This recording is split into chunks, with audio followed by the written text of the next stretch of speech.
And James Earl Jones, one of America's greatest Shakespearean actors and the voice of Darth Vader, were both in London. When was the first time you encountered Shakespeare? Uncle Bob. He was one of my favorite uncles-in-law. And he would visit in the summers, and we'd be out in the field, and he would start reciting stuff. I came to bury Caesar, not to praise him. So where did he get all that stuff? He was reciting Shakespeare, but like he loved it, and he was giving it some vernacular. He was sounding like an old-time black preacher, but with the love of that language. And I sat back and I went to get my books, you know. Most American actors cannot say that they're Shakespearean actors, but Shakespeare belongs in the catalog of great works that we should all work on. I've seen some really nice, good Shakespeare. I've only ever treated it just like another play. I've never thought about it as being particularly better or worse than any other kind of theatre. And so I don't hold it in any high or low esteem, really.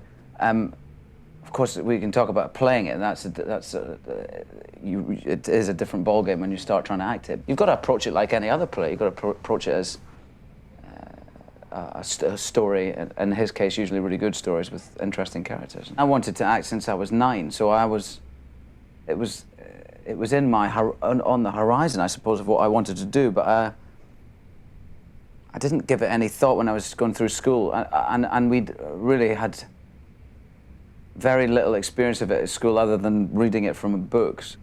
It was awful, and nobody, you know, it was just something I didn't really understand at that point. And at this point now too, as well. Me too. Wilt thou be gone? It is not yet near day. It was the nightingale, and not the lark, that pierced the fearful hollow of thine ear. Nightly she sings on yon pomegranate tree. Believe me, love, it was the nightingale. The rhythm of the line is an indication from Shakespeare to the actor as to how they should say the line. De dum. The stress stands on the dum. Wilt thou be gone?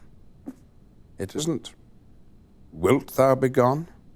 Because that would be not de dum, but dum de. Wilt thou be gone? Dum de dum de. That wilt thou be gone? Well, that's a way of saying it, but it's probably just a bit more complicated than Shakespeare wants it. Something bit in, and I started flying with it, and I remember that feeling of the first rehearsal where it happened, of just getting it, going, oh, it tastes really good in your mouth. The words really, it's like a taste almost, you know, that just works.